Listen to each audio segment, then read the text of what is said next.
বিসমিল্লাহির রহমানির রহিম। সকলকে শুভেচ্ছা। আমি এই মুহূর্তে আছি আমার মামার সবজি বাগানে। মামার সবজি বাগানে কিছু ফলের গাছও আছে। তো আপনারা দেখুন, গাছে করমচা ধরেছে মাশাআল্লাহ, এবং করমচা পেকে গিয়েছে। যেগুলো করমচা পেকে যায় এরকম কালো হয়ে যায়। এই যে এটা একদম পেকে গিয়েছে মাশাআল্লাহ।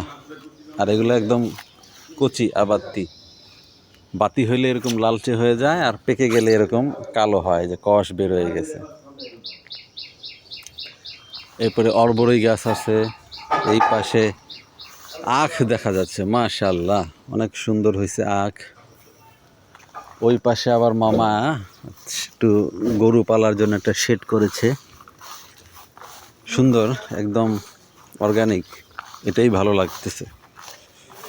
এখানে গরু পালার শেড করা হয়েছে মাশাআল্লাহ। ধুন্দুল গাছে ধুন্দুল ধরেছে, ওই যে হলুদ হলুদ ফুলের ফাঁকে সবুজ সবুজ ধুন্দুল। আম্রপালি আম গাছে আম আছে। তো আমরা সবাই সুস্থ ও নিরাপদ খাবার গ্রহণ করি, সুস্থ এবং নিরাপদে থাকার চেষ্টা করি। মহান আল্লাহ আমাদের সকলকে সুস্থ ও নিরাপদে রাখুন, আমিন। সবাইকে ধন্যবাদ।